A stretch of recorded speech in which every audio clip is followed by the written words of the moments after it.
Hi everyone, welcome back to my YouTube channel. So हम लोग continue करेंगे अपना प्रॉब्लम सॉल्विंग सेशन। ये क्वेश्चन आपके लिए होमवर्क था। उम्मीद करता हूँ कि आपने इसे बना लिया होगा।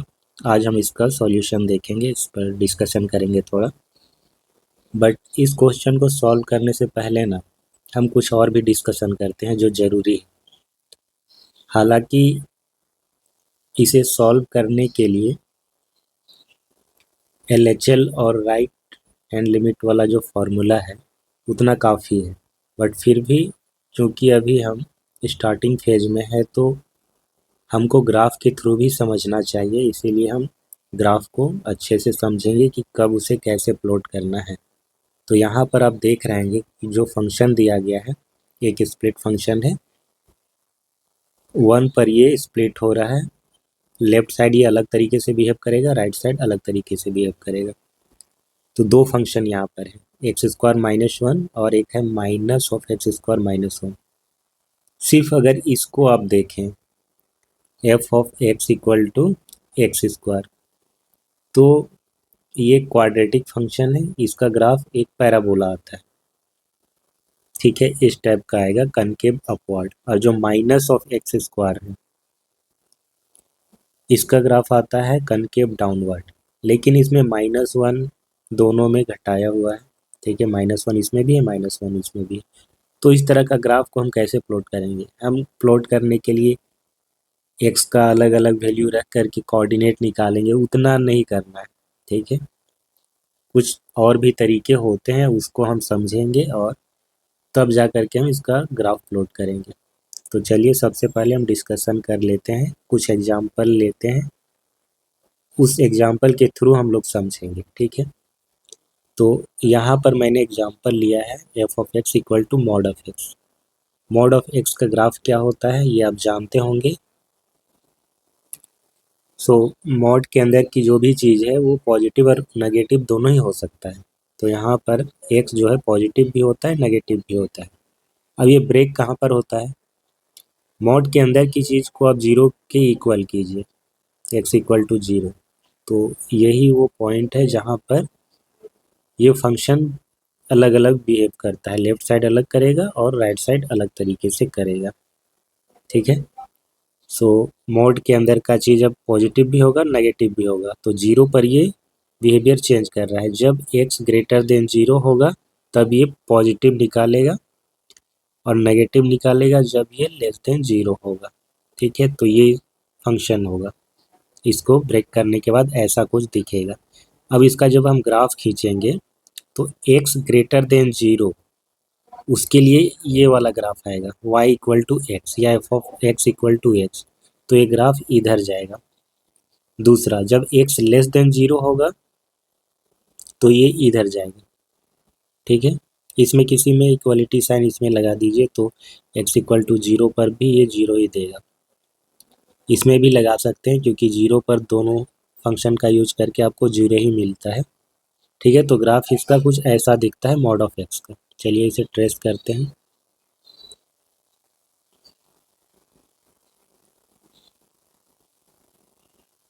ये हमारा mod(x) का ग्राफ है,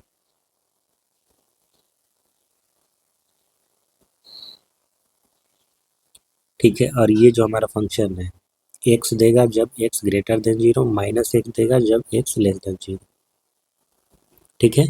तो x 0 के लिए ये वाला ग्राफ आएगा ये।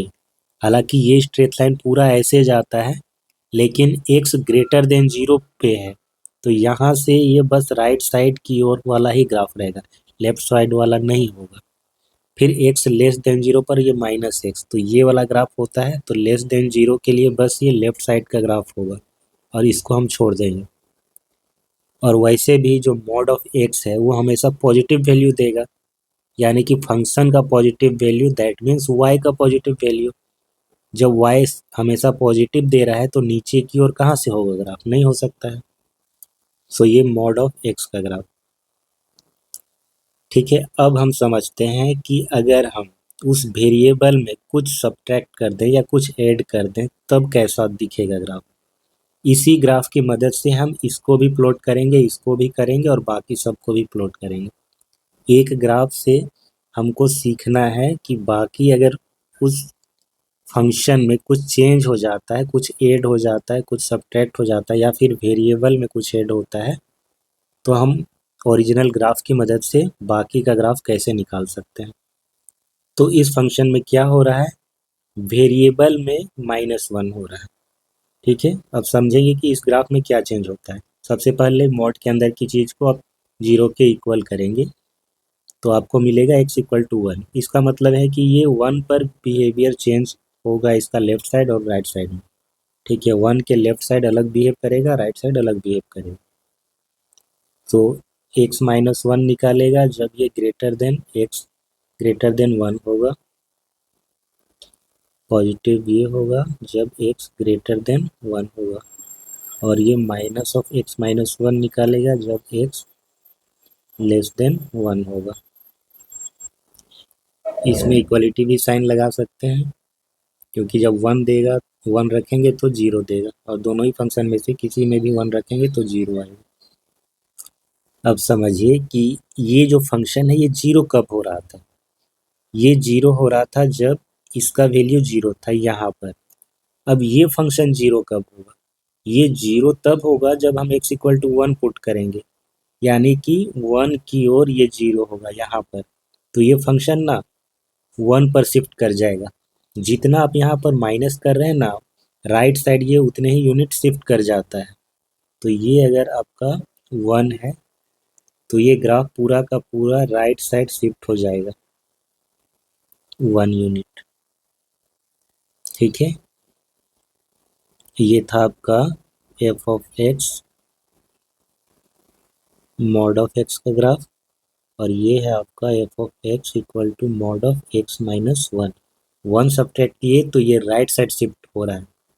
अगर हम इसमें 2 ऐड करेंगे, हमारा थर्ड फंक्शन, इसमें हम 2 ऐड कर रहे हैं, सब्ट्रैक्ट नहीं कर रहे हैं, तो इस बार ये ना लेफ्ट साइड -2 पर शिफ्ट कर जाएगा। ये 1 और ये 2, -1 -2, तो ये शिफ्ट कर जाएगा फंक्शन लेफ्ट साइड -2 पर। ये ग्राफ किसका है, f(x) mod of x+2। आप ऐसे भी समझ सकते हैं कि ये 0 कब होगा, इसको 0 के इक्वल कीजिए, तो 0 तब होगा जब x=-2 होगा। -2 रख रहे हैं तो फंक्शन 0 दे रहा है, यहाँ पर आ जा रहा है। ठीक है, तो यहाँ से शिफ्ट कर गया लेफ्ट साइड ये -2 पर। तो देख रहे हैं कि ओरिजिनल फंक्शन की मदद से हम कैसे बाकी का भी ग्राफ निकाल रहे हैं। अब हम आते हैं इस पर। अब यहाँ पर mod of x+1 है, x में ऐड नहीं हुआ। इस बात को ध्यान से समझिए, हमारा जो ओरिजिनल फंक्शन था f(x) mod of x था, ये हमारा फंक्शन है, उस फंक्शन में 1 ऐड हो रहा था। बाकी के जो 2 फंक्शन है इसमें फंक्शन में ऐड नहीं हो रहा था, बल्कि वेरिएबल में 1 सब्ट्रैक्ट किए, फिर वेरिएबल में 2 ऐड हुआ। अब इस बार क्या है कि जो फंक्शन है हमारा mod of x, उसमें 1 ऐड हो रहा है। तो इसमें जो ग्राफ का शिफ्टिंग होगा ना, वो x एक्सिस पे नहीं होगा बल्कि y एक्सिस पे होगा, y एक्सिस पे चेंज होगा। और अगर y एक्सिस में चेंज हो रहा है, y एक्सिस में ये शिफ्ट करेगा, तो y एक्सिस में x का वैल्यू 0 होगा। तो समझने के लिए कि ये कहाँ पर शिफ्ट करेगा, आप x=0 पुट कीजिए तो आपको क्या मिलेगा, अगर इसमें 0 पुट करते हैं तो 0+1, तो फंक्शन का वैल्यू आपको मिलता है 1, यानी कि ये 1 यूनिट शिफ्ट करेगा पॉजिटिव डायरेक्शन में ऊपर की ओर। ठीक है, तो इसका ग्राफ यहाँ पर आ जाएगा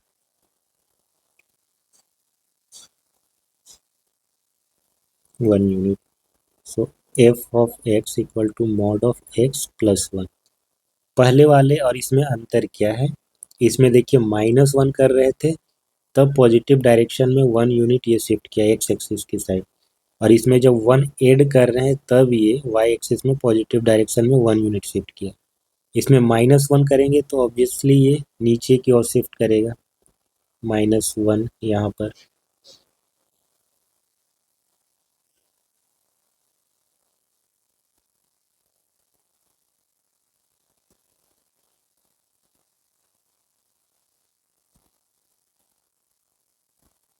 सो F of x equal to mod of x minus one.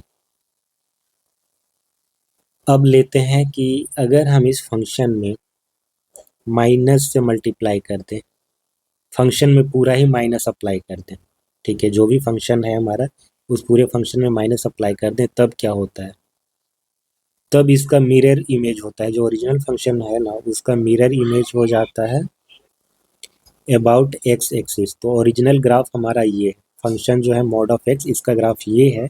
जब उसमें माइनस लग जाएगा तो ये ऐसे हो जाएगा, नीचे की ओर आ जाएगा, जिस जगह पर वो मीट कर रहा है एक्स एक्सिस पे, या फिर जो उसका बॉटम पॉइंट है वहां से, नहीं वहां से नहीं, मान लीजिए कि ऐसे ग्राफ है, एक्स एक्सिस नीचे है, तो इसका जस्ट इमेज ऐसे आएगा ना, तो जरूरी नहीं कि यहाँ से ऐसे नहीं होगा, वो गड़बड़ होगा। एक्स एक्सिस के अबाउट मिरर इमेज, तो हमारा ओरिजिनल ग्राफ कहाँ पर था, ऐसे था, अब इसका मिरर इमेज ऐसे आ जाएगा नीचे की ओर, तो इस फंक्शन का ग्राफ नीचे की ओर।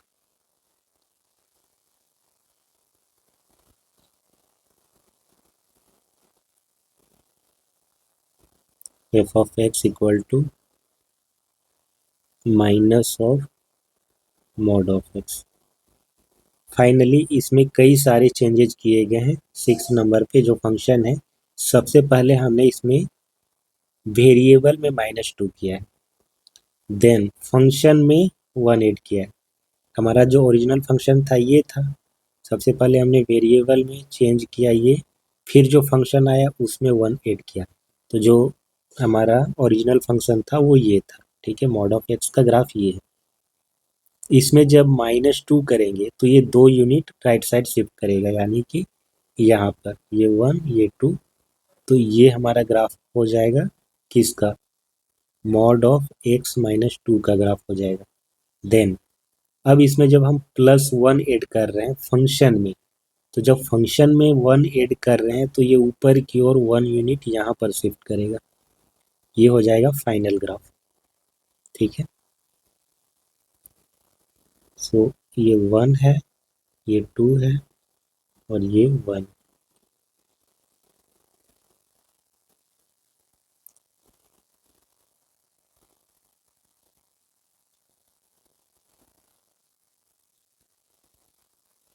तो ये रहा इसका graph, f of x equal to mod of x minus 2 plus 1। अब हम चलते हैं अपने क्वेश्चन पर।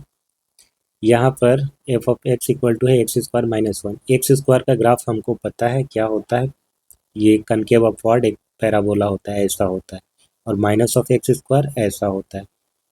तो इस फंक्शन में एक्स में नहीं बल्कि फंक्शन में -1 किया गया है। -1 करने का मतलब है कि फंक्शन में -1 किया गया है तो ये नीचे की ओर शिफ्ट करेगा। यहाँ पर एक्स स्क्वायर का ग्राफ ऐसा होता, लेकिन -1 करने पर अब इसका ग्राफ हो जाएगा ऐसे, ठीक है। दूसरी बात, एक्स लेस देन और इक्वल टू 1 के लिए है, तो यहाँ पर ये 1 है, तो ग्राफ बस यहाँ से इतना होगा। चलिए इसको ट्रेस करते हैं।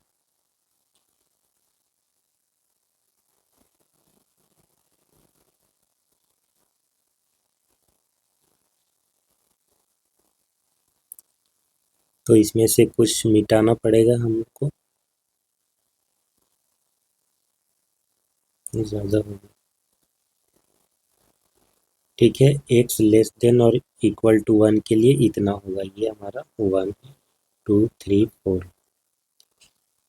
तो ये ग्राफ हुआ हमारा इस वाले फंक्शन का फॉर एक्स लेस देन और इक्वल टू 1। अब एक्स ग्रेटर देन 1 के लिए minus of x square minus 1।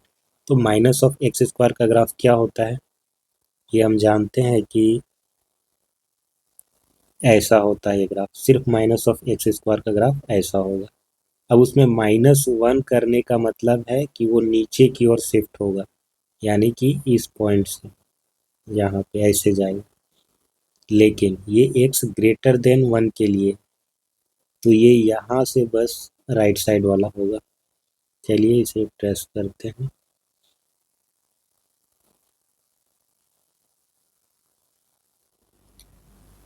तो इसका ग्राफ कुछ ऐसा दिखेगा, इसमें से कुछ मिटाना पड़ेगा हमें।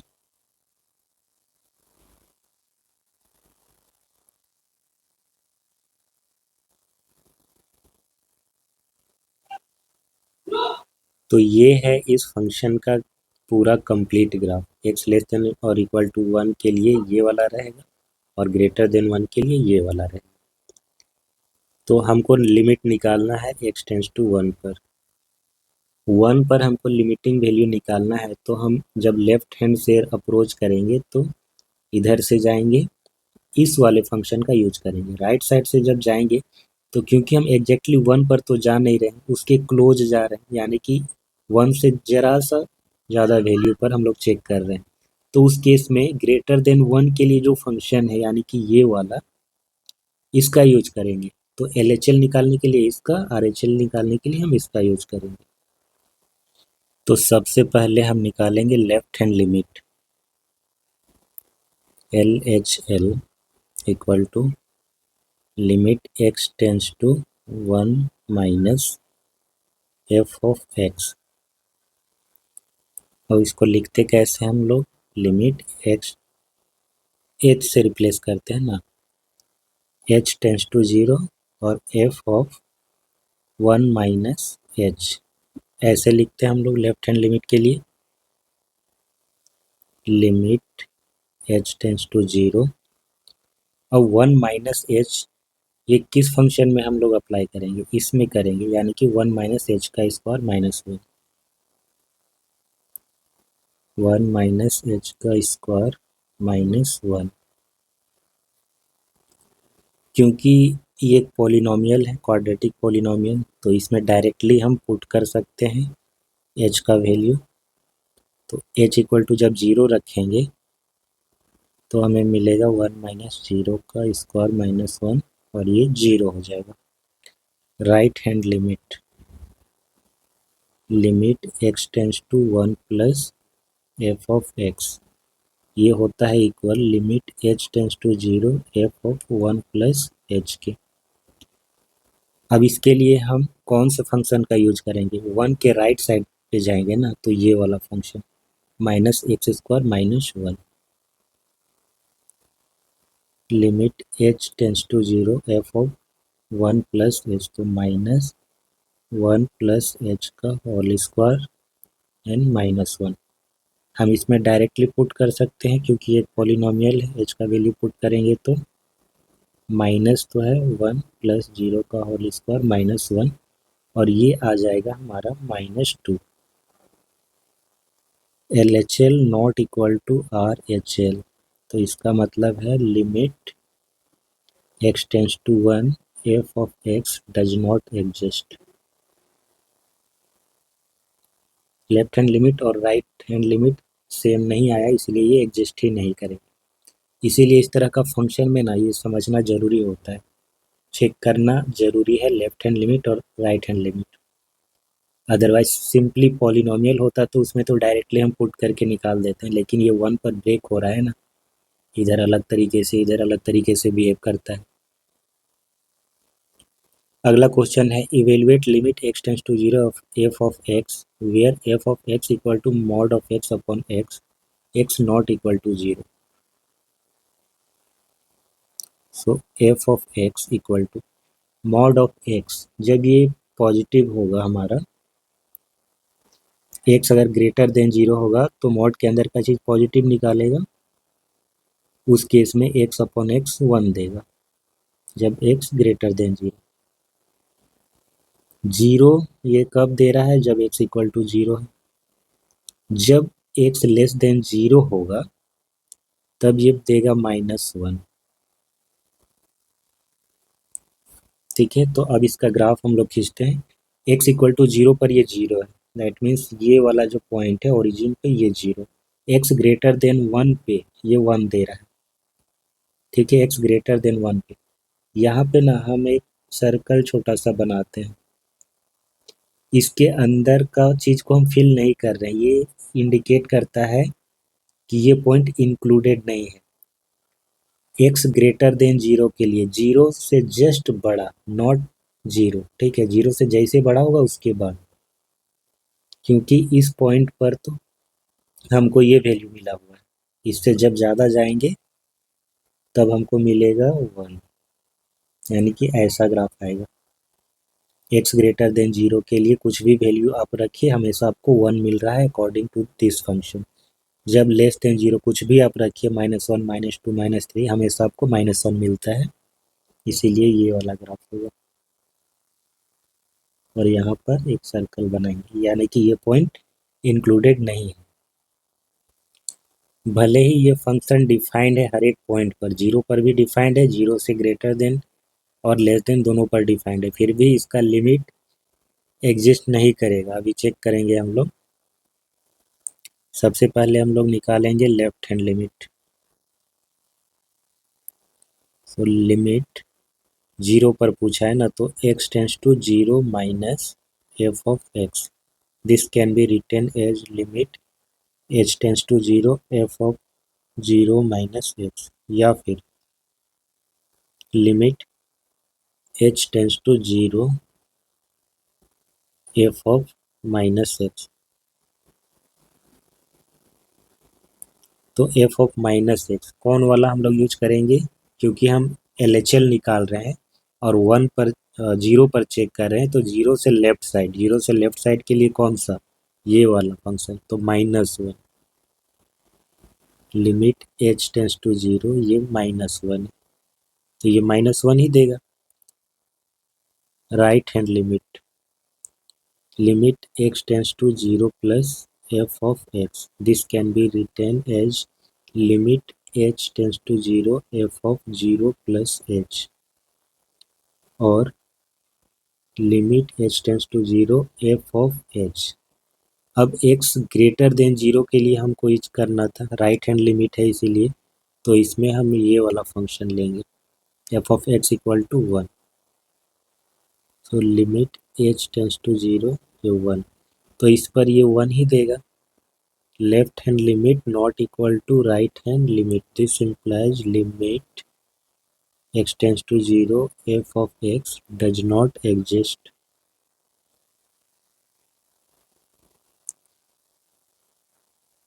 Question number 27, find limit x tends to 5 f of x where f of x equal to mod of x minus 5। थोड़ी देर पहले हम डिस्कस कर चुके हैं कि इसका ग्राफ कैसे खींचेंगे। मॉड ऑफ x का ग्राफ आपको पता है ये होता है, इसमें -5 करने का मतलब है ये 5 यूनिट नीचे की ओर शिफ्ट करेगा, 1 2 3 4 5, 1 2 3 4 और ये 5, तो इसका ग्राफ होगा 5 पर ये शिफ्ट कर रहा है, ये ऐसे जाएगा और ये इधर जाएगा। ये फंक्शन भी अपना बिहेवियर चेंज करता है x ग्रेटर देन 0 के लिए और लेस देन 0 के लिए, तो इसे भी स्प्लिट करना पड़ेगा। f of x equal to क्या हो जाएगा, x माइनस 5 देगा जब x ग्रेटर देन और इक्वल टू 0 होगा, माइनस ऑफ x माइनस 5 ये देगा जब x लेस देन 0 होगा। तो लेफ्ट हैंड लिमिट के लिए हम इसका यूज करेंगे, राइट हैंड लिमिट के लिए इसका यूज करेंगे। लेफ्ट हैंड लिमिट 5 पर चेक करना है, तो limit x tends to 5 minus f of x, this can be written as limit h tends to 0 f of 5 minus h।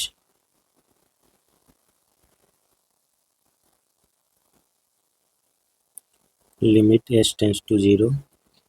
अब हमारा जो फंक्शन है x लेस देन 0 के लिए, 0 के लेफ्ट साइड के लिए, जहाँ पर हम LHL चेक करना चाहते हैं, तो ये है। यहाँ पर हम x को रिप्लेस करेंगे 5 माइनस h से, तो minus of 5 minus h and -5। इसमें हम h इक्वल टू जब 0 रखेंगे, क्योंकि एक पॉलिनोमियल है, लीनियर पॉलिनोमियल, तो डायरेक्टली ये फंक्शनल वैल्यू के इक्वल होगा। सो माइनस ऑफ 5 माइनस 0 -5, ये आएगा -10। यार ये -10 कैसे आ रहा है, कुछ तो गड़बड़ है। ओके, मिस्टेक्स मिस्टेक्स मिस्टेक्स, हमने फंक्शन ही गलत चुना है।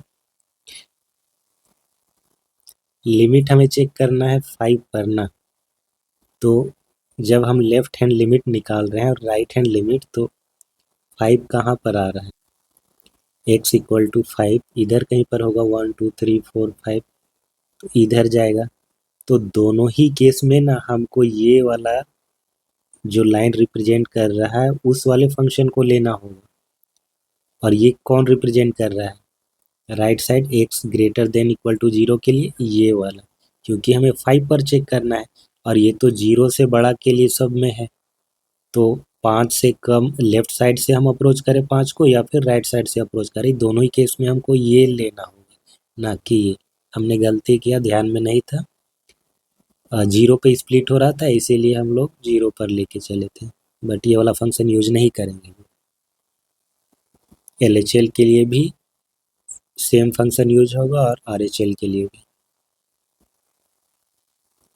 Limit x tends to 5 minus f of x, this can be written as limit h tends to 0 f of 5 minus h. So limit h tends to 0 5 minus h and minus 5।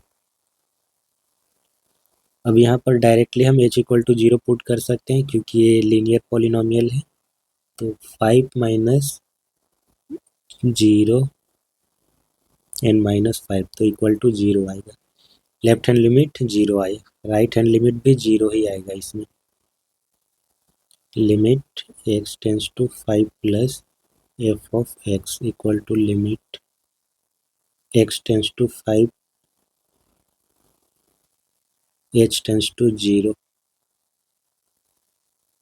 f of 5 plus h।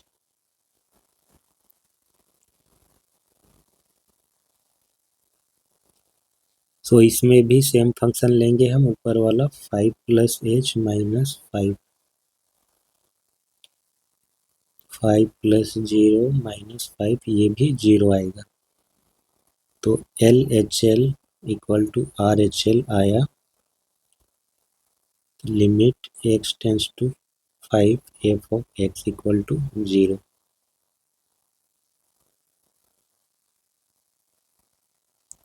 Next question करते हैं। Suppose f of x equal to, एक पूरा function दिया गया है, 1 पर ये left side ये है, राइट साइड ये है, और एग्जैक्टली x इक्वल टू 1 पर फंक्शन का वैल्यू 4 है। हमसे ये कहा गया है कि अगर लिमिट इस फंक्शन का x इक्वल टू 1 पर डायरेक्टली फंक्शन के वैल्यू के बराबर हो, तो a और b की पॉसिबल वैल्यूज बतानी है। अब अगर हम ये कहते हैं कि limit x tends to 1 f of x ये बराबर है f ऑफ 1 के, जब हम इसकी बात कर रहे हैं तो इसका मतलब है कि ये एग्जिस्ट कर रहा होगा, ठीक है। Limit x tends to 1 f of x ये एग्जिस्ट कर रहा होगा तभी हम इसकी बात कर रहे हैं, अदरवाइज हम ये लिखेंगे ही नहीं, इक्वेशन में हम इसको नहीं लिख सकते जब ये एग्जिस्ट ही नहीं करेगा। अब ये एग्जिस्ट कब करेगा, ये एग्जिस्ट तब करेगा जब लेफ्ट हैंड लिमिट और राइट हैंड लिमिट इक्वल होगा, तो वही चीज़ हम यहाँ पर अप्लाई करेंगे। Since limit x tends to 1 f of x exists and equal to f of 1। अब f of 1 है क्या, फंक्शन का value at x equal to 1, ये हमारा फंक्शन है, x इक्वल टू 1 पर ये क्या है 4 है, तो 4 के इक्वल वो हो रहा है। Therefore left hand limit equal to right hand limit, या फिर ये कहें कि limit x tends to 1 minus f of x must be equal to limit x tends to 1 plus f of x। ये होना चाहिए क्योंकि लिमिट एग्जिस्ट कर रहा है। अब ये चीज़ हम अप्लाई कर दे रहे हैं,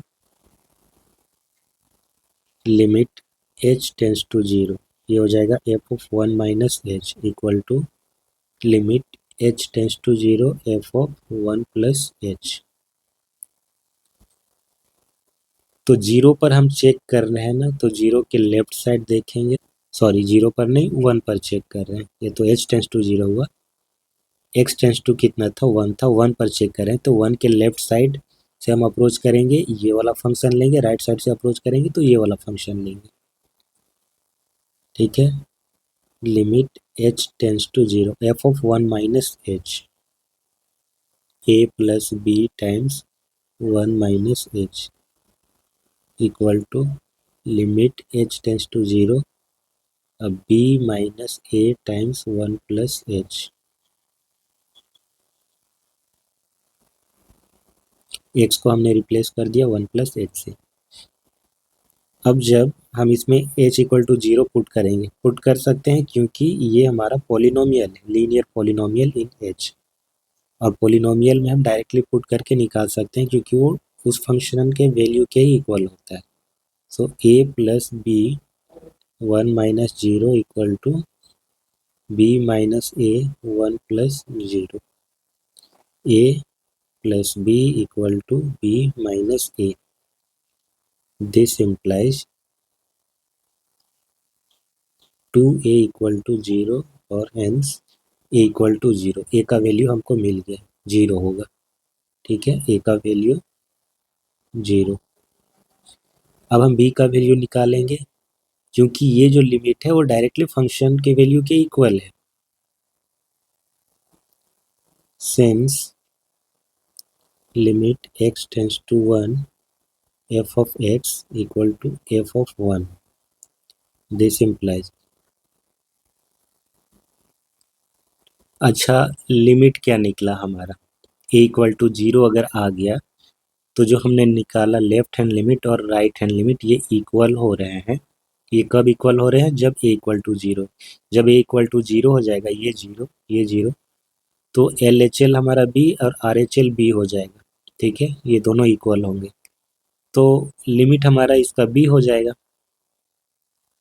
ठीक है, ऐसे भी यहाँ से भी आप समझ सकते हैं कि अगर a 0 होगा, ये 0 हो जाएगा, तो यहाँ पर बचेगा bx, यहाँ पर बचेगा b। लेफ्ट हैंड लिमिट जब हम निकालेंगे तो इसका यूज करेंगे, तो इससे हमें मिलेगा b, और इससे क्या मिलेगा, यहाँ से भी b मिलेगा। तो लिमिट जो है वो हमारा b होगा, x टेंस टू 1 पर b होगा।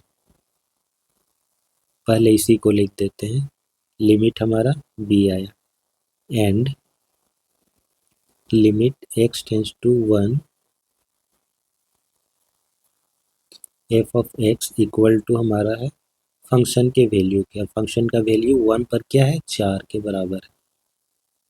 सो this implies b equal to f of 1 equal to 4, तो b का वैल्यू आ गया हमारा 4, a का वैल्यू 0, b का वैल्यू 4, ये इसका आंसर।